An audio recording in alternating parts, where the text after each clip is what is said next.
And when we first started getting cases on Canadian soil, I became very anxious, scared, fearful, because I knew working in the hospital that I would be one of the physicians encountering these patients on a daily basis and exposing myself and my family and whoever else.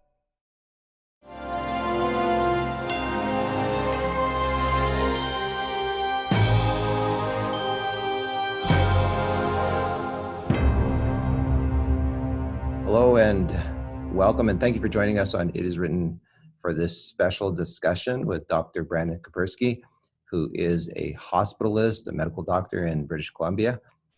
Because we are on lockdown, of course, we can't meet face-to-face, so we are having and recording this Zoom discussion with him today. We feel so honored to be able to have this conversation with Dr. Brandon Koperski. So welcome, Dr. Koperski. Thank you. Thank you very much for having me. We are looking forward to talking to you about the realities of this pandemic from your point of view, because you work in the hospital and you're right in the front lines, and also how your faith is helping you in this crisis and how to face this crisis. And we also want to ask our listeners, if you have any comments or questions, you can type those in the comment section. And we will look at those and respond to you on those. So let's begin with a word of prayer, and then we'll dive straight into our questions. Okay, let's pray. Father in heaven, we thank you, Lord, for giving us this technology, this opportunity, so that we can talk with Dr. Brandon Koperski, and thank you for his willingness to talk about what he's experiencing in a hospital during this crisis of COVID-19, and help us to learn from this and see how you are helping him and helping patients and helping us here in Canada in this time of crisis. In Jesus' name, amen. Amen. So once again, thank you, Dr. Koperski, for joining us. I just want to begin by talking to you about the realities of this pandemic from your point of view, what you're seeing in the hospital. You know, what is the atmosphere where you are working, and have you seen patients or fellow doctors who have been tested with COVID-19? Yeah, actually I have seen patients and physicians who've actually tested positive for COVID-19. Some of them are actually getting admitted into the hospital, and some to the intensive care unit. And some of my colleagues I've actually seen back after they've been self-isolated at home for, the 14-day period. And are still having some symptoms, but at least they're back at work and have done quite well through it. Meanwhile, other patients are spending longer times in the hospital, and some unfortunately are passing away here in BC as well. I saw the death rate was up to 50 today, so we're slowly creeping up. When you're seeing this, I guess this is pretty hard on you, because these people, you get connected with them. So continue how you're seeing all that.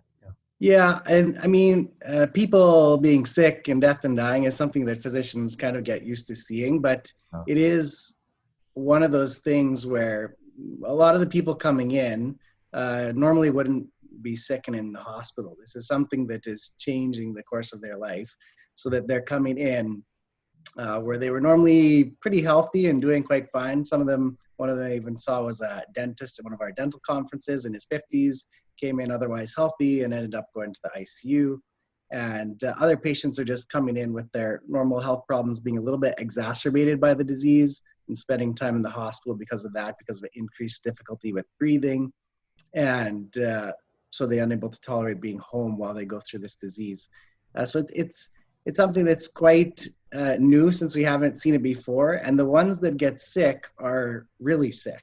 These patients deteriorate quite rapidly, and so it's shocking when you see someone who just comes in, they look quite fine besides being short of breath, and within a few hours they're needing to be on a ventilator for supporting their life because they can't breathe on their own.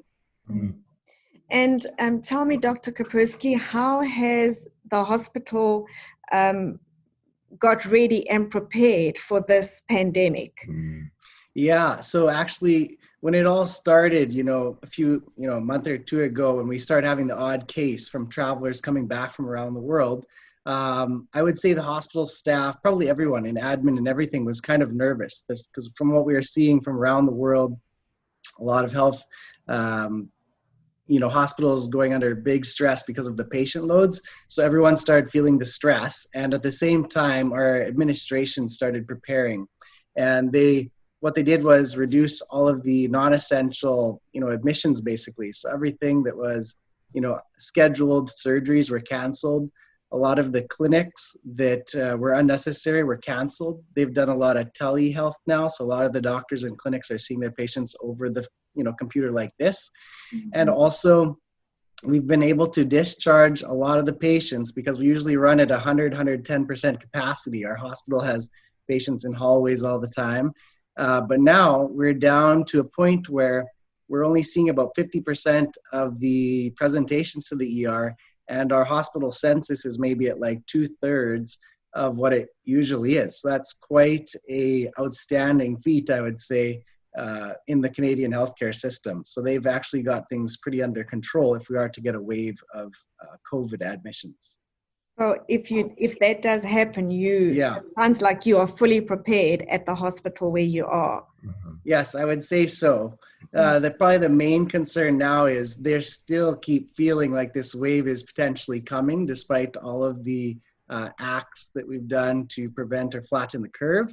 And now I would say the biggest concern in hospitals and around the country is the personal protective equipment. That's the next biggest thing. How do we protect the staff and the patients who are admitted to the hospital from, getting this disease themselves and being taken out of the workforce for a 2-week period or more? Mm-hmm, mm-hmm. So, Dr. Koperski, can you tell us about this virus? Like, what are the symptoms like as they progress? And what is the percentage of people that are needing medical assistance from the hospital? Yeah.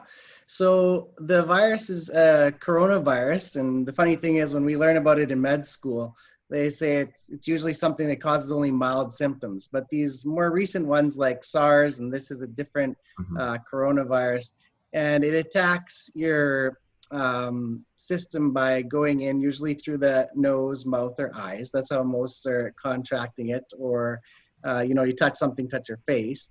And most of the initial symptoms are respiratory, so breathing, you'll have a cough, runny, not usually runny nose, but now they're saying you could, sore throat, and a bit of a fever. And then you can also have muscle aches and pains, joint back pains, stuff like that. And they've extended the list of symptoms, even I saw today, to include stuff like diarrhea. So all symptoms that could be normally associated with flu. But in most of the cases, like 95% or more, it's fairly mild symptoms, something you would normally experience with a cold.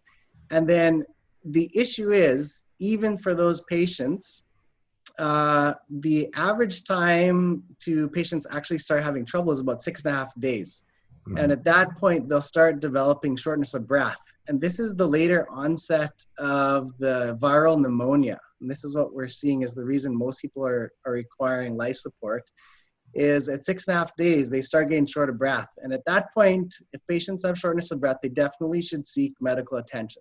Before that, we're telling patients, stay at home, isolate, and don't go out in public. If you have any shortness of breath, you need to go to medical care as soon as possible, because they're showing that within the next 2 days, people are ending up on mechanical ventilation or life support, intubation on the ventilator. So that's a fairly rapid deterioration. And what happens is people, are a little bit scared to go to the hospital right now. So they wait, they show up, and they're already so sick that they need to go straight into the ICU on the ventilator. So we'd tell people not to do that. I just heard, I think it was yesterday or the day before, a 40-year-old gentleman who was COVID positive died at home. So who knows what happened, but maybe he himself waited a little bit too long. So these are the concerning things of the virus, and that viral pneumonia that's a late onset and really is what makes people really sick. And the percentage of people who are needing medical assistance? Yeah, so I was just looking at the numbers, right? Like I said, 98% are pretty mild cases and usually don't need hospitalization. So I'd say the number of critical care patients in the world is around 4%. In Canada, it's about 3% of the ones who test positive. So, that's why the whole concern about flattening the curve, because the larger number of patients you have positive, the bigger that number is going to be. And once that number gets too big, you just cannot take care of those patients because we don't have the resources. And it takes so long for them to be on a respirator to get over the pneumonia. Yeah, that is the other part of this disease that we're noting, is that normally people with the pneumonia might be able to get off the ventilator a little sooner, but these patients are lasting on the ventilator a week, 2 weeks, 3 weeks, and not able to actually get off the ventilator and breathe on their own again. So the reality, you're in British Columbia. If we look across the country, Quebec, for instance, is in big trouble compared to BC. Why is that the case? Well, when we are looking back, we kind of can postulate what happened. We think maybe because their spring break was earlier and because of the proximity to the United States, New York area and the other highly endemic areas, and maybe European travel. If these families were gone on vacation during spring break, during that period of time, most of the travelers were having a high exposure risk. So they probably brought a lot of it back with them, unfortunately, to Quebec because of just the timing. And now we're seeing the impact of that. A lot of the cases are showing up in Eastern Canada, whereas out west, our vacation was a little bit later. And, even myself, I think a week and a half ago or 2 weeks ago, I was supposed to be in Mexico, but with the shutdown happened a week or so before that even came around, and we are probably saved ourselves because of what happened, in other parts of the country and the US just flaring up right at the right time. So we had time to prepare and shut things down as quickly as possible. So what we're seeing is this flattening or slowing of the cases. So these students, I'm understanding that the younger students who are in high school or college, so if they had a spring break in Quebec, they were coming back, they were bringing the virus with them and infecting their families, and I guess it's affecting their older relatives. Yeah, that is probably one of the key things to this virus that makes people both, not seem to worry about as much, but it's also the very concerning thing about it, because up to 80% of people have very mild symptoms, and they will carry the virus and shed it and spread it with their family and relatives without even really knowing that they're infected or have this serious virus in their system. So they pick it up somewhere when they're traveling and go home and expose, their parents or their grandparents who are much higher risk, who unfortunately, if they were to contract it from their, child who is in school, could become very compromised. And even look at the United States numbers yesterday, they were saying about 40% of the hospitalized population is in between the ages of 20 and 55. So whereas a lot of the first hype was that, it's an older person disease, people who are dying anyways, that doesn't seem to be the case. We have a very large, almost half of the people in the hospital are people who would you consider, going to school, working class people still. So they're still getting symptoms then. Those may not be life-threatening for the younger crowd, but they're still getting symptoms. And and these 40%, those are the ones who are actually sick. Even though the percentage of younger folks who get symptoms, there are still that percentage that get very ill despite age, usually because of comorbidities, diabetes, high blood pressure, cardiovascular disease, previous lung diseases, and cancers. Those are the diagnoses that if you already have those, it unfortunately doesn't matter what your age is, you're at high risk of needing hospitalization. You had mentioned to us before about super spreaders when we spoke to you about this. Explain that term.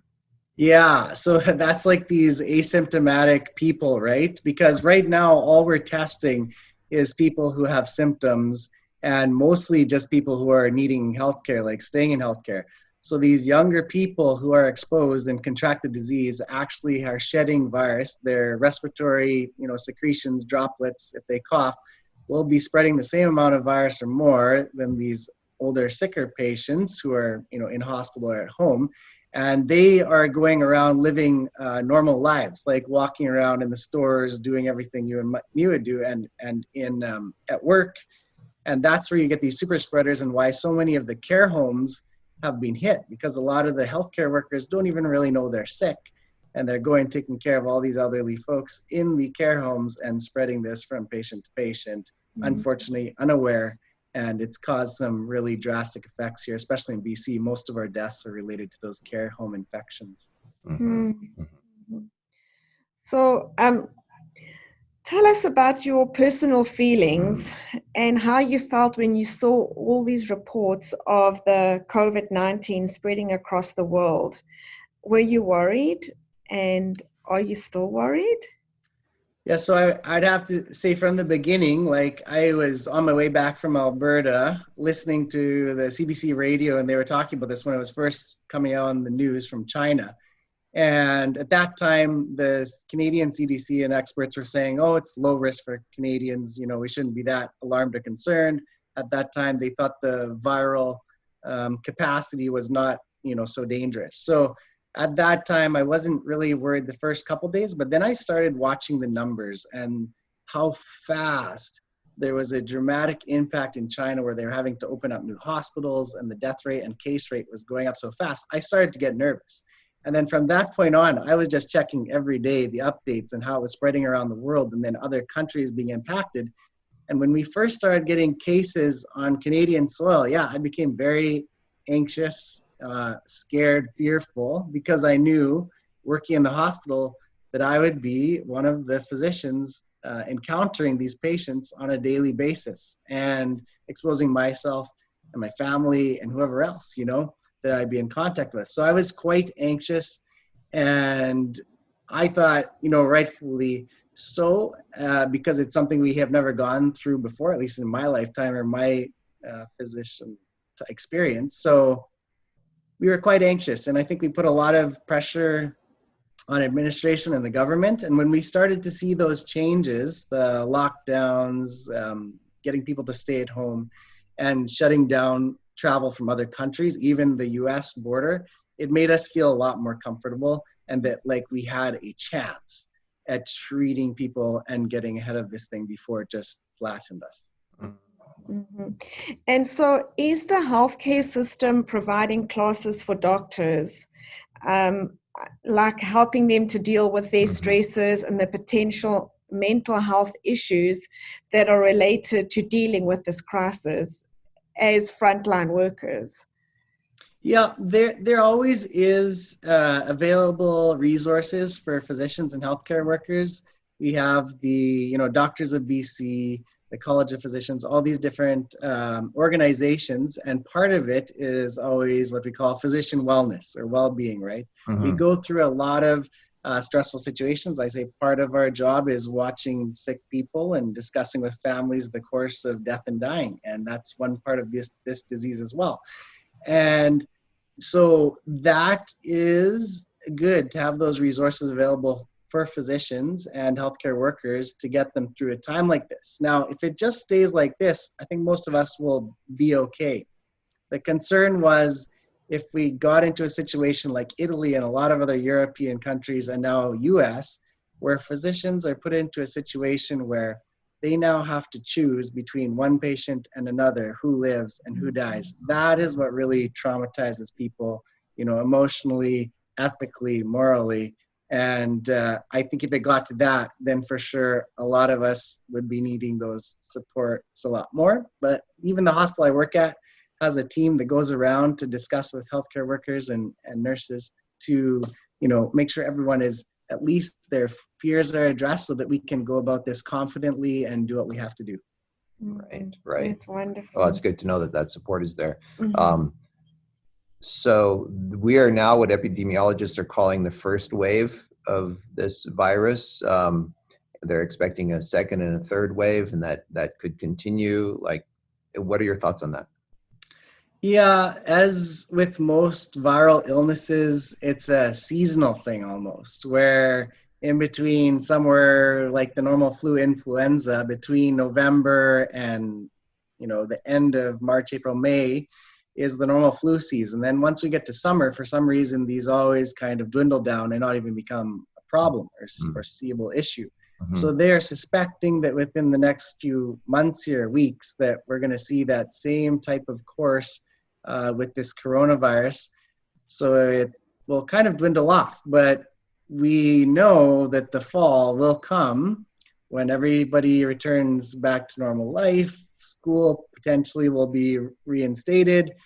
So we're worried that at that time, September, October, we'll see a second flare up, because I don't think by that time it will be completely, worldwide eliminated. So as long as it's out there somewhere, there's a chance that this will flare up again. Even China now is seeing like what you could almost call a second wave from travelers going back there. They had almost eliminated it. Now there's more cases there again, probably from other areas of the world. Right. I was Yes. doing some research on the Spanish flu yesterday, and I saw that it started, in an area of Kansas, and then it was taken with the troops over to Europe, and it spread throughout the world, and then all of a sudden it came back to the United States when the troops started coming home, and it just it continued, and so the second wave seemed like it was worse than the first. And Yeah. some of the cities were ready, like San Francisco was ready for it, and they weathered the first wave pretty well, and then the second wave they got hit pretty bad because they didn't see it coming. So so we have to be vigilant with this whole thing. And what do you think is going to stop it? Well, so there's a few things with viruses. Unfortunately, they mutate at a really high rate. So the properties of the virus can always be changing. So it could potentially mutate to a less viral, like less infectious disease or less dangerous disease, and then it would just disappear.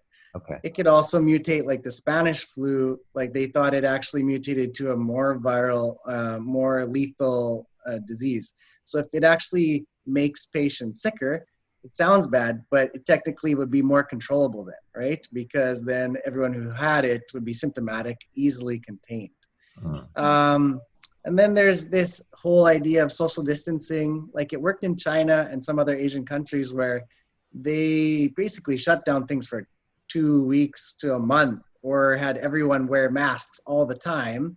And it seems like that also eliminates the virus, because it can only live for so long on a surface. So and a virus cannot live without a host, because it's not a living organism. It's a particle with DNA, RNA, and it uses you to make more, so it infect more patients. So, and then there's always the hope that if there's some kind of treatment or cure that would come about, I'm less hopeful about that. And the medical field is always working on things like vaccines, because in modern medicine, that's what we use to treat, prevent people from getting the illness. And then the last one is herd immunity. Means that most of the population has been exposed to it and has innate immunity, like they're going to be immune so they won't get it again. And then that's what keeps everyone else safe. But they just increased, there's an R naught, they call it, to 5.6. And my friend was doing calculations, and he said that means 82% of people would have to be infected in order to get herd immunity. So that doesn't seem like a good option right now. And that's why a lot of the world's on lockdown, just because if you do the math, 2% dead of 82% is a huge number. That's a lot of, that's a lot of people. Yeah. So, Dr. Koperski, can you talk about some natural remedies that people can do to boost their immunity? I'm thinking of taking supplements, getting enough sleep, and things like that. And what do you do, and what would you recommend? Yeah, I don't normally take supplements. I usually just eat good and healthy diet. But when this started out and we were starting to see the first few in our hospital, I told my wife, go buy some vitamin C, vitamin D, zinc, and multivitamin. And I started taking all of it. Now I can't tell people the doses. I usually take like double the recommended dose of vitamin C. It's probably not harmful unless you have kidney stones, shouldn't do that. But I feel like if you're going to bolster your immune system a bit with vitamins, it's pretty helpful. And then eating, a regularly healthy diet. Sleep is always important. Most North Americans probably don't sleep enough. I don't sleep enough. But 7, 8, hours, they say, should be the minimum amount of sleep a person should get to maintain their health. Drinking plenty of fluids, unless you have some other medical condition that you should limit your fluids. And then also trying to maintain activity. And if it's sunny where you are, get out in the sunshine, because we know that sunshine has the ability to kill, viruses and bacteria. So all those things really help maintain your health, so that if you do encounter something like this, hopefully you'll be one of the mildly symptomatic people only, or you may not even get it. So I'm trying to put myself in your shoes, and you're a man of faith. And how has that helped you to be a Christian dealing with a crisis like COVID-19? You're right on the front lines. You want to talk about that? Yeah, and it was kind of going back to what I was saying before. When this was all coming out, initially outbreaking, and I felt like this wave coming, it was almost an overwhelming fear, like, to tell you the truth. And I saw a lot of people in the hospital, like nurses and physicians, who were very fearful. And after about 5 or so days, I'm not so sure why, but I started feeling more peace with the situation when I saw that we maybe can take care of this and do things to try to make it more manageable. And, little things would pop in my mind, like God telling us not to worry, that he would be with us no matter what. And that he gives us peace, not fear. So I really rely on that understanding that no matter what happens, God is going to be there. And if I devote myself to his cause and helping people, then he's going to be there to protect me through it. Yeah, that's very helpful. Very helpful. Yeah. And do you have any insights from the scriptures, or a Bible story, or a Bible verse that helps you personally to get through this? Yeah, what I looked up, because one of my favorite ones, I always know it, but I had to check the Bible verse last night. Isaiah 41:10, where it says, "Fear not, for I am with you. Be not dismayed, for I am your God. I will strengthen you. Yes, I will help you. I will uphold you with my righteous right hand." So I think that is very comforting to know that God is always there for us. And he's saying, don't be afraid. I think worrying is one of the most destructive things for people. And worrying about this is not going to help anyone or anything. Fear and panic is not the way. God said, don't worry, I've got you. Yeah. Amen. I think that must be very important to maintain that, especially with your patients, because as you said, if you know that worrying and fear is not good for you, then they're looking to you as for comfort. I actually have a funny story. The first few days, I have to admit, I maybe have spread a little bit of fear and panic, right? Because there was so much in the media and people were asking me questions. And one of the patients says, "I don't like you anymore. You're just scaring me." So I was just saying what the news was saying, right? Which was pretty scary initially. So, but then that, personally, when he said that, that may have been the change where I realized, no, this is not what I'm meant to do. I am not meant to, scare patients. I'm meant here to give them confidence that I am here no matter what to take care of them. And that's what I do now. And I always have a smile on at work, and people seem to like it. And I try to share cheer and joy rather than fear and panic. That's wonderful. Thank you so much, Dr. Brandon Koperski, for taking time. I know you're busy, and you've got quite a load to carry, and thank you for sharing your heart with us. Friends, I just want to remind you again of the words of Jesus. As Dr. Koperski was sharing with us from the scriptures, Jesus said, "It is written, man shall not live by bread alone, but by every word that proceeds out of the mouth of God." And so thank you, Dr. Koperski, for joining us. And we are so grateful, and perhaps we will be able to talk to you again. And yeah, that'd be great. Thanks for having me. Okay, take care. Thank you. Okay. Okay. God bless. Bye-bye. Okay, bye now.